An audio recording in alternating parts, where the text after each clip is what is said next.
Very good evening and welcome to the news tonight, where we get you the day's top stories from India and across the world. I'm Tracy Shilshi, and in the next 30 minutes I'll be getting you all that. But first, the headlines. Rajya Sabha passes the Juvenile Justice Bill after 4 hours long of discussion. Union Minister Maneka Gandhi assures the House that it has enough checks and balances.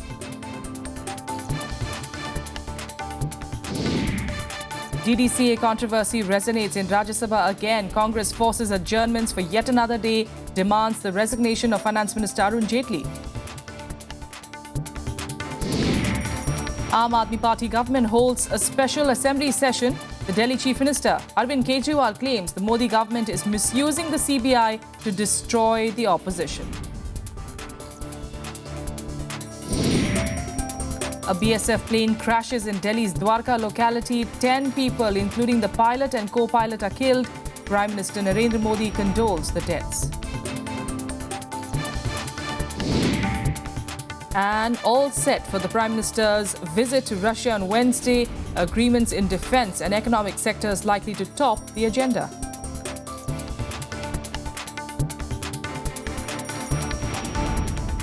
Our top story this evening: a day before the scheduled close of the winter session, the Upper House today passed the Juvenile Justice, Care and Protection of Children Bill 2015. CPI members staged a walkout demanding that the bill be sent to a select committee. But amid that uproar, the bill was, of course, taken up. And now it is, of course, being seen as a positive step, really, towards checking crimes that especially came in the backdrop of the uproar that we were seeing in the heinous gang rape and the murder of a 23-year-old on December 16, 2012. In fact, her parents were on the sidelines of the house as well, watching the proceedings. And in fact, speaking to the media right after the bill was passed, they did say that despite this particular law not being, of course, now available for their particular case, they, of course, are happy with, of course, the progress on the bill so far. For more, we've got our correspondent Vishal Dahiya, in fact, joining us on the phone line. He, of course, has been tracking all these developments through the day. Vishal, better late than never, even though this is coming after a lot of that public pressure that we're seeing. Well, yes, you're right, Tracy. In fact, there was a lot of arguments and counter-arguments between the Treasury and the opposition benches on exactly the same issue as to why there is a haste. It was listed yesterday in the supplementary agenda. Then today it was taken up finally at 2 p.m. And during the course of this discussion, we saw, members cutting across party lines, pointing towards the positive points of the bill as well as several lacunas. And there were several suggestions as well which were made to the Women and Child Development Minister.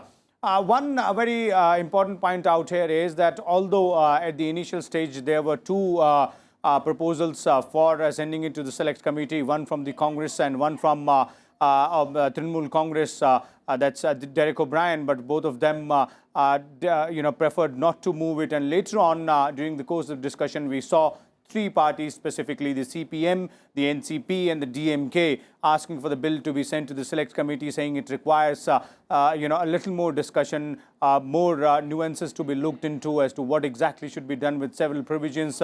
But then finally, the House passed the bill, and all the amendments which were moved in, they were also negated. So all in all, the government has finally managed to get that bill cleared, and in true spirit of democracy, there were several members from the government side, several ministers, including Parliamentary Affairs Minister, who also congratulated the opposition and thanked them for their support.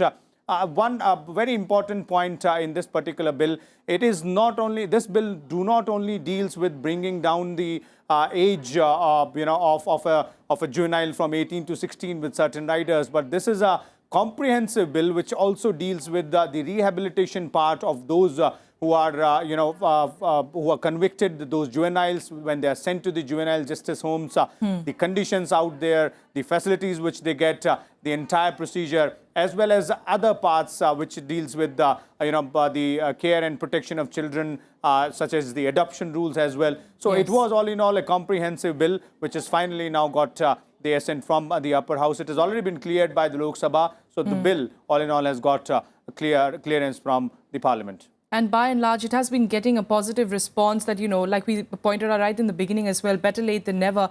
And that's the kind of reaction that we also got from Nirbhaya's parents. Well, yes, exactly. Since if you look at Nirbhaya's case, although this bill will not have any retrospective effect, as in that juvenile who's just been released after serving 3 years and was convicted in the Nirbhaya case, this law will not apply to him or any other such convicted juvenile till before today. But then this bill, which will rather seek to act as a deterrent for any such further cases, if at all reported. So it has been taken in good spirit. It's getting a good response both from the social activists as well as the political class and the people in general. Absolutely. This, of course, coming in just a day also before, that last day of the winter session. Vishal, just a quick look at really, the kind of, as far as the commitment from both sides to get those bills passed, and, one of them being, of course, this particular bill. Give us a sense of what we'll be seeing, of course, tomorrow as well. We'll be seeing some more bills being passed. Well, that's something which would be difficult to comment upon, Tracy, because yes, tomorrow is the last day, and yes, there is a commitment given by the political parties in that all-party meeting with the chairperson chairperson of Rajya Sabha to go ahead and clear those 6 bills. And out of those 6 bills, at least 4 of them are still, 3 or 4 of them are still pending. Right. The government did try to take up that bill today after this bill was passed, but then the opposition was slightly not in a mood to go ahead and do that, Yes. and rather take them up on the last day. Now, tomorrow is the last day, but then we have seen every day that there are several issues which are being raised, several new issues which are being raised by the political parties, and with the DDCA issue still being, latched onto by the main opposition Congress.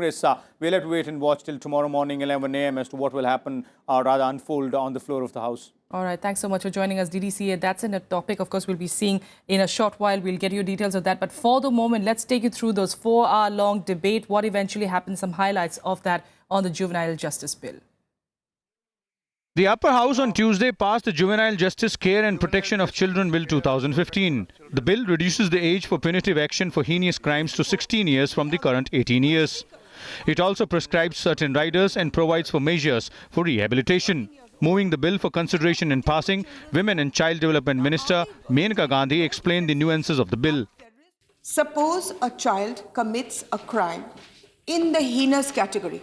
He will go before a juvenile justice board. They will decide whether he committed the crime with an adult mind or a childish mind. These children will then appear before court, and the court will decide whether they are to go in to an adult system or to a juvenile system. If, for instance, the court decides that they are to go into adult jail, even then they have the power of appeal as anyone else.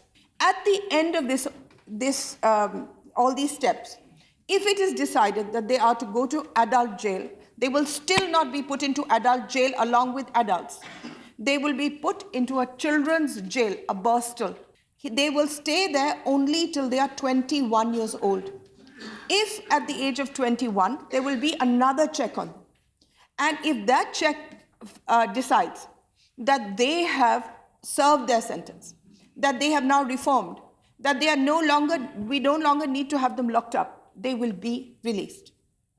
If it is decided that no, they're completely recalcitrant, they have learned no lessons, and they still are of that criminal bent of mind, then they will serve their full sentences, whatever they are.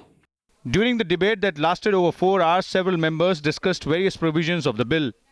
Juvenile justice board जो है उसको और broad base बनाने की जरूरत है. उसको broad base, ये कोई जरूरी नहीं है 2 आदमी है 3 हो 5 हो सकते हैं. हमारे समाज में लोगों की कमी नहीं, अच्छे लोगों की कमी नहीं, मर्दों की भी कमी नहीं है, औरतों की भी नहीं कमी.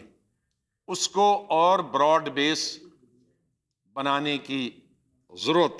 सिर्फ 16 से 18 करना, 18 से 16 करना और इसकी चिंता करना कि बाल अपराध कैसे कम हो. मेरा ये मानना है कि बाल अपराध को रोक लगाने के लिए हमें बच्चों के लिए सही शिक्षा, सही जो पुनर्वास उनका है शॉर्ट स्टे होम में इनको करने की जरूरत है. Law is not to be made for an individual, and please let's not mix up child rights with women's rights as we debate this law, sir. Sir, this bill has taken a while. It's a complex bill, and I think the leader of the opposition was fair enough when he said there are very different dimensions to this bill, and I will go with him. Within our own party also there was a lot of discussion, and I'm sure every party discussed. There were various dimensions to the bill, but eventually, as I said, sir, we were on. Only because a person involved in a heinous offence as defined under this Act, he will be permanently taken away from his livelihood. He will not be employed by government or private employers. Hence, I earnestly urge this House to reconsider this provision and do the needful.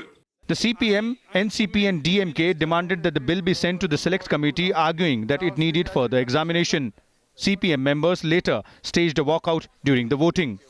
This is my appeal that we have to no doubt relook, review the present provisions, but at the same time, I feel that this law is absolutely stringent, and therefore I suggest to the Honourable Minister and this House that we should send it to a select committee where we should make a deeper study and come out with certain provisions which will not be only considered for a short time, but they should be solid, firm, and which will actually meet justice both to the victim and the children of our country.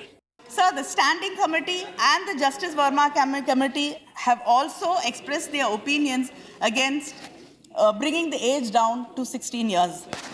Okay, so when there's so much of debate happening and there's so much of concern about it, I think it would be really good if the government sends this to a select committee and we can have more discussions, more considerations, and then pass this bill. In her reply, Menka Gandhi assured members that the bill has enough checks and balances. She also said measures like women SPOs, inspection and social audit of juvenile homes will be soon put in place. Every village is getting a special police officer who's above the age of 21. She will be trained. Her job is to be a facilitator and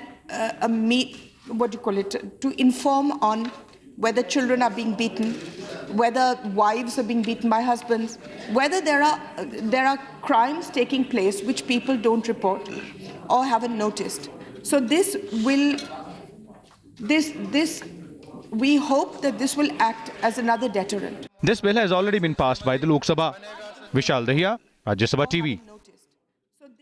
Meanwhile, for yet another day, the Congress pressed for Finance Minister Arun Jaitley's resignation over the alleged irregularities in the Delhi cricket body, the DDCA. The government also hit out at the Congress for disrupting proceedings, and repeated protests by the Congress led to several adjournments. Here are more details. For the third day in a row, the Congress continuing its offensive against Finance Minister Arun Jaitley in the upper house over the DDCA scam. Soon after papers were tabled, Deputy Chairman PJ Kurian disallowed Congress member Kumari Selja from raising the issue. There is a procedure for raising allegation that now I will tell you the procedure. You should see the rule. You should give a written intimation to the chairman that you are going to raise it, and give a written intimation to the person, to the member. Have you done that? Have you done that? No, not allowed. The government also refuted charges against the finance minister and slammed the Congress for disrupting the house. 0 hour, question hour नहीं चलाना चाहते, नहीं चलने देना चाहते, तो आप juvenile justice bill अभी ले लीजिए, क्योंकि इट्स वेरी इंपॉर्टेंट इशू, पूरे देश में इसको लेकर के पूरी बेचैनी है, और हम चाहते हैं कि अगर सदन को ये चलने नहीं देना चाहते, तो क्वेश्चन आवर पे और 0 आवर को शुरू करिए अभी. Sharp verbal exchanges were witnessed between the Treasury benches and the Congress members. 0 hour and question hour were disrupted amid the Congress tirade. Marching into the well, Congress members forced several adjournments. Priti Mishra's report for Rajya Sabha TV. And the Delhi Assembly has passed a resolution to set up a commission of inquiry to probe the alleged corruption in the Delhi and District Cricket Association. The decision was taken in a session of the Assembly today. In a series of scathing remarks against the centre, Chief Minister Arvind Kejriwal said that Finance Minister Arun Jaitley must prove his innocence in front of the Commission. Kejriwal also targeted Prime Minister Narendra Modi, saying that the CBI raid at his office was conducted to help Arun Jaitley, demanding that the Prime Minister also resign. The AAP government had decided to set up a commission of inquiry headed by former Solicitor General of India, Gopal Subramaniam. However, the BJP has challenged the inquiry, saying that the DDCA falls outside the Delhi government's jurisdiction and the state has no power to inquire into the affairs of the cricket body. Earlier in the day, the Delhi High Court also sought the response of Kejriwal and 5 other AAP leaders on the civil defamation suit filed against them by Arun Jaitley.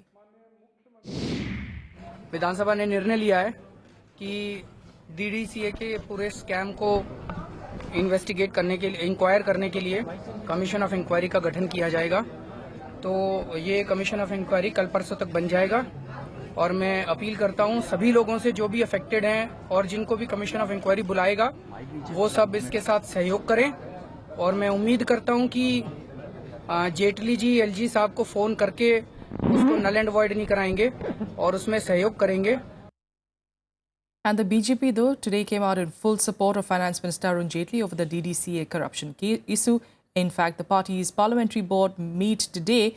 The Prime Minister accused the Congress of levelling wrong and manufactured allegations to defame the government. Party leaders also protested outside the Delhi Assembly, accusing the AAP government of trying to rake up the issue to suppress charges faced by the Chief Minister's Principal Secretary, Rajendra Kumar. Prime Minister Narendra Modi led the BJP in defending Finance Minister Arun Jaitley as he faces allegations of corruption in DDCA. Defending Jaitley, the Prime Minister said he would come through with flying colours against all charges. He also said that the Congress was just inventing issues to defame the government. However, no reference was made to similar charges made by BJP MP Kirti Azad, who was not present in the parliamentary board meeting. Prime Minister said the example of Sri V Krishna Advani. The government at the time tried to implicate him in Hawala, and Advani ji came out with flying colours, and then Congress strategy has boomerang out of the Congress party. Same thing is going to happen with regard to the allegation against Sri Arun Jaitley. Meanwhile, Congress continued its protests inside Parliament, demanding the Finance Minister's resignation. The party staged a walkout from Lok Sabha after the Speaker disallowed the opposition to raise the DDCA issue. The Aam Aadmi Party also said it is undeterred in its fight against Arun Jaitley. Arun Jaitley के भ्रष्टाचार को उजागर कर रहे हैं। पूरे दुनिया को इस बात का पता चल रहा है कि नरेंद्र मोदी की कैबिनेट में बैठा हुआ इतना पावरफुल आदमी किस तरीके से भ्रष्टाचार को प्रोसाइड कर रहा था। उनकी आंखों के नीचे भ्रष्टाचार हो रहा था और वो कह रहे थे मेरा कोई लेना देना नहीं है। तो इस बात का जवाब पूरी दुनिया को। डीडीसीए में बहुत धांधली हुई है और 14 साल तक अरुण जेटली जी उसके अध्यक्ष रहे हैं, तो जिम्मेवारी तो उनकी बनती है। और उल्टा वो डिफेमेशन सूट फाइल करते हैं तो वो न्यायालय देखेगी, न्यायालय सबके लिए बराबर है। The Aam Aadmi Party has alleged huge financial bunglings in DDCA during Jaitley's 13-year tenure as its chief, saying large amounts were siphoned off through fake companies besides other irregularities, including in team selection. Jaitley, however, dismisses the allegations and has slapped a 10 crore rupee defamation case against Arvind Kejriwal and 5 others. Bureau Report, Rajya Sabha TV. Well, for more on this story, we're joined by V Krishna, who's a senior sports journalist, joining us in studio this evening. So, whether Arun Jaitley comes out unscathed or, like the Prime Minister says, passes with flying colours, we'll have to see, of course, when the case eventually progresses. But what we are, of course, now seeing after the IPL and now DDCA, this is just the tip of the iceberg as far as, how we are seeing the kind of ongoings that happens in all these cricket boards. Well, it's quite sad, because considering the number of people who follow this sport and how popular it is, just about every fragment of cricket is, kind of wrought with, there's so much of rot set into it. I think that's because basically there's no checks and balances, There's so much of money involved there.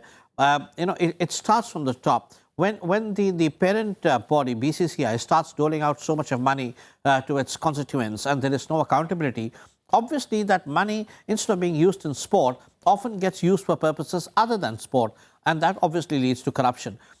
it has never been a secret that, Delhi's cricket is actually quite mismanaged. Now, who is to blame for it?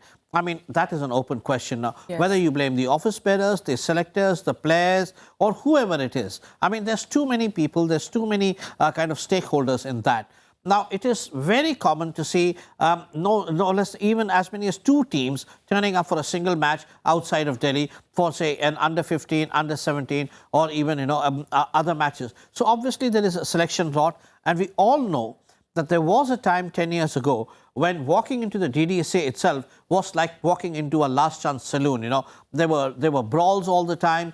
The card room in the DDCA, the bar in the DDCA were always pretty dangerous places to venture into for a lot of people. Of course, that has changed. Much of it changed because of the IPL, when a lot of money came into various constituents where the matches were being held. But the amount of money that came in and the amount of money that was used to refurbish the stadium and to better the facilities for the sport, whether all that was used in the right manner or not, I think at some point of time, some kind of accountability has to come, not just in the DDCA, but I think just in about every state association of cricket, and possibly down the line into other sports also. Because cricket is so high profile, we talk about cricket.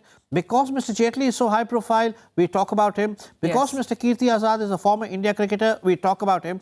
But there are so many other state associations where also a lot of, wrongdoings are continuing to happen. And a lot of them also headed by politicians. Absolutely correct. For years, I think they have a hold over it.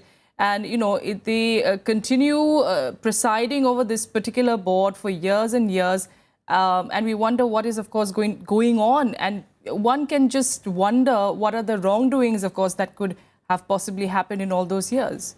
Absolutely right, Tracy, because there are so many, virtually if you look at just about every state association, every Olympic association, there is some politician or the other who's involved in it. There's a joke often that does the rounds in sporting circles. When politicians can't be on the front page, they move on to the back page, which is a reference to the sports pages. Yes. So they're always there in limelight, good or bad. Yes. Like, Hindi se badnaam hue to kya hua, naam to hua. So they're always in some kind of limelight. And I think at some point of time, maybe there has to be a legislation that people who are politicians should be running the country. The people gave them a mandate to run the country or the state, not the sport. Let the sportsmen or sports administrators or sports professionals run sport, and let the politicians who have been given a mandate for that run the country or the state. So I think let the professionals do their job, and let's not mix these two together. So sometimes it feels as if sports has more politics than politics itself. Well, you've said it. You've had the last word there. Thanks so much, Mr. Krishna for joining us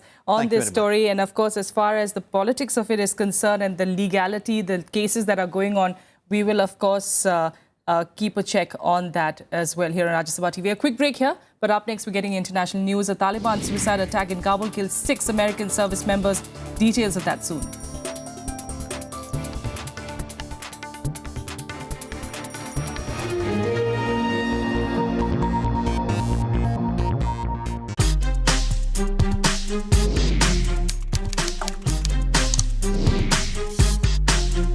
Get live Rajya Sabha session.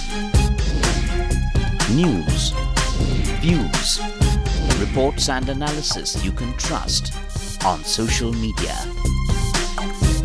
Subscribe, follow, like Rajya Sabha Television.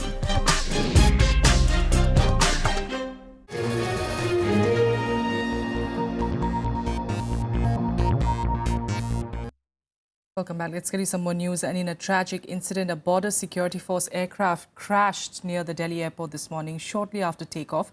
All 10 people on board, including 2 pilots and 8 technicians, were killed. The Civil Aviation Ministry has ordered an inquiry, while the Prime Minister, along with several other leaders, expressed their condolences.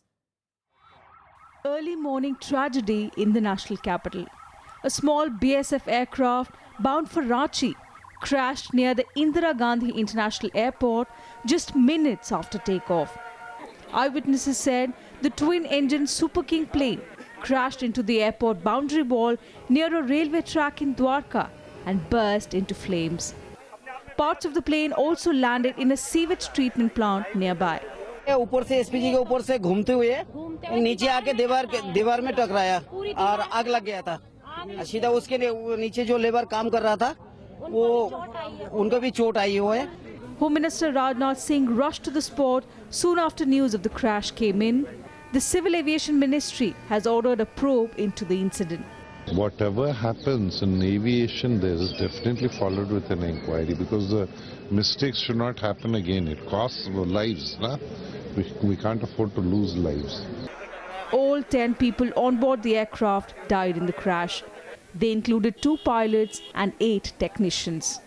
3 आदमी हमने बाहर से निकाले हैं और 7 आदमी water tank में थे. तो 10 के 10 आदमी हमने निकाल के उनको बॉडी उनकी हैंडओवर कर दी है. Prime Minister Narendra Modi expressed grief over the tragedy on Twitter. The mishap occurred at 9:50 a.m. Tuesday morning when the aircraft lost contact with the air traffic control. The technicians on board were on their way to Ranchi to repair a helicopter. PTI quoting BSF sources said the DG level talks between India and Bangladesh that were scheduled today in Dhaka were cancelled in the wake of the crash. Bureau Report, Rajya Sabha TV. Now, to bolster Indo-Russian ties, Prime Minister Narendra Modi will leave for Moscow on Wednesday. The visit is part of the annual summit-level talks between the two countries, but this time the focus will be on increasing bilateral trade in a number of sectors. A business delegation will also be accompanying the Prime Minister. Prime Minister Narendra Modi will leave for Moscow on Wednesday, where he is scheduled to hold summit-level talks with Russian President Vladimir Putin on Thursday. The talks will mainly focus on cooperation in nuclear energy and the defense sector, but oil and gas, agriculture and trade will also feature in them. We expect to sign a number of agreements covering a very broad range of fields. Some of them are still kind of, final touches are being given.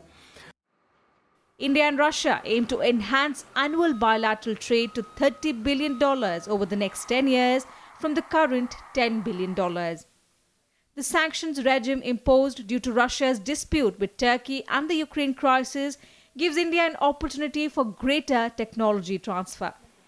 India can also make inroads in areas where Europe had the upper hand so far. We do see Russia today as a market which offers great possibilities, and if you actually look at India's own basket, there are a number of areas where we traditionally were not exporting. So the possibilities are there, and I think particularly if we reach and implement stronger understandings, strong understandings on customs facilitation, and very consciously do more trade promotion work, I have every confidence that our trade with Russia will increase. I mean, certainly nobody on either side can be satisfied with a number of below $10 billion. India and Russia will also deliberate on global issues, including the situation in Syria and ways to tackle terrorism. India has made it clear that it stands by Russia on both issues.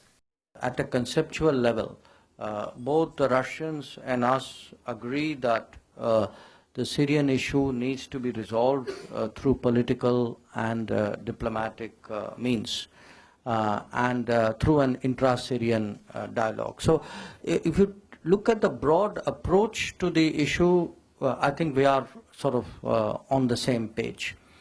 The two sides are also likely to discuss India's bid for a permanent seat at the UN Security Council. There is no doubt about Russia's cooperation for India's candidature to permanent membership of United Nations Security Council. But talks will go on. What way to follow? Akhilesh Soman for Rajya Sabha Television with camera person DK Pandey in Delhi. And now let's get you some quick international news updates in Global Buzz. The Boko Haram insurgency has kept over 1 million children out of school.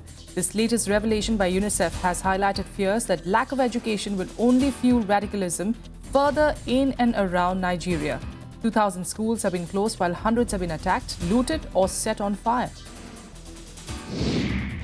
6 American service members were killed in a suicide attack on Monday. The attack took place during a meeting near a US base north of Kabul. The meeting was targeted by a motorcyclist carrying a bomb. 3 people were injured. Iraq's armed forces are all set to start an operation to retake the western city of Ramadi from the Islamic State militants. Iraqi Defense Ministry spokesperson said that earlier The IS were preventing civilians from leaving Ramadi before the planned attack on the city, which fell under control of the organization in May. That's all we have for you on the news tonight. Good night.